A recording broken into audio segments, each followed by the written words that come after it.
Hello guys, so ayan no, pinipilit kong matulog kasi hindi ako makatulog kaya tumayo na ako. Ayan nga pala yung anak ko, si Pichi. Say hi! Ayan, mag-vlog din daw siya. So ayun na nga guys, dahil hindi na ako makatulog, tumayo na ako at binuksan ko na ang aking tindahan. So ayan no guys, lumabas na nga ako para i-open ang aking tindahan. Ayan. Ayan guys, maaga kasi ako nagising kanina dahil hinatid ko yung asawa ko. Tapos naggrocery na lang, bumili na rin ako ng mga paninda kasi malapit nang maubos yung paninda ko. Bali, namimili talaga ako sa may Angeles sa Apple Mart. Kaso hindi ako makadaan-daan dahil na maulan at saka lagi ako naiipit sa traffic. So, malilate ako sa work lalo kung mamimili pa ako. Kaya ang ginagawa ko, dyan na lang muna ako namimili.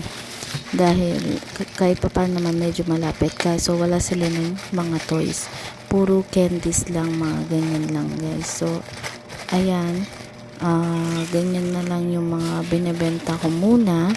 Pinapaubos ko lang muna yung ibang toys para gumalaw-galaw naman sila kasi merong mga nag-iwan na mga laruan na kapag ka may bago na, syempre hindi na napapansin. So marami pa akong stock na mga ganun kaya hinahayaan ko na lang muna. So ayan, nagtinda na rin ako ng mga candies na makakain ng mga bata dahil nga minsan may mga parents na ayaw nilang laruan yung binibili ng mga anak nila. So, ayan, yung mga pwede namang makain.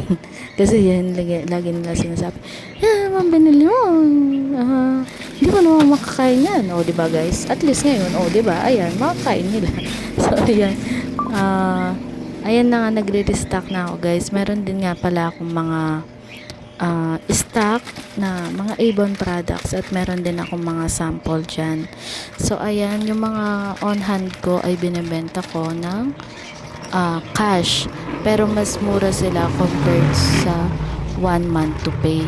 So hindi din ako masyadong nagpapa 1 month to pay, lalo na sa mga hindi ko ganun ka-close at hindi ko ganun kakilala dahil sobrang hirap maningil guys.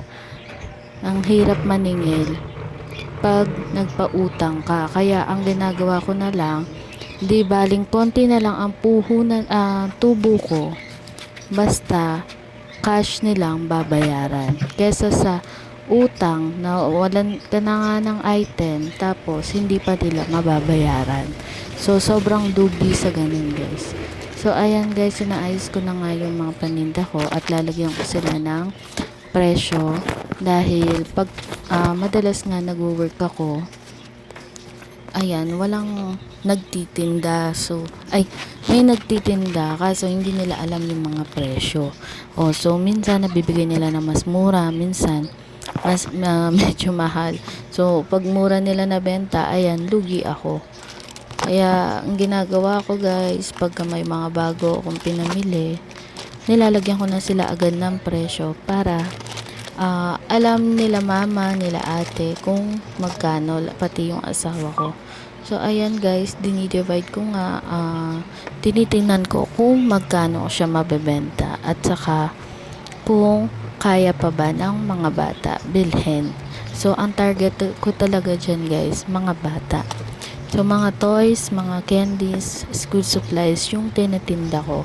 Kasi, ito yung madalas na nabibili dito sa akin.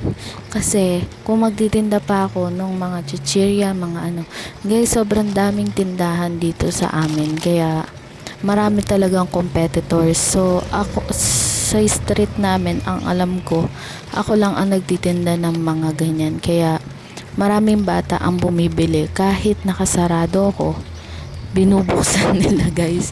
Kahit ilang beses pa ako maglagay ng close, wala talaga. Bibili at bibili sila.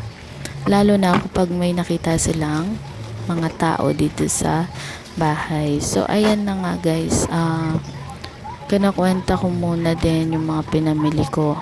So, ayan, pamahal na ng pamahal. Dati, mabibenta mo pa ng 5 piso yung mga Yan, pero ngayon, ay nako, napaka taas na rin ng presyo nila, kaya magtataas din talaga ako ng presyo. So, ayan nga pala yung tindahan ko, guys. Maliit lang siya at konti pa lang, pero someday sana mapuno.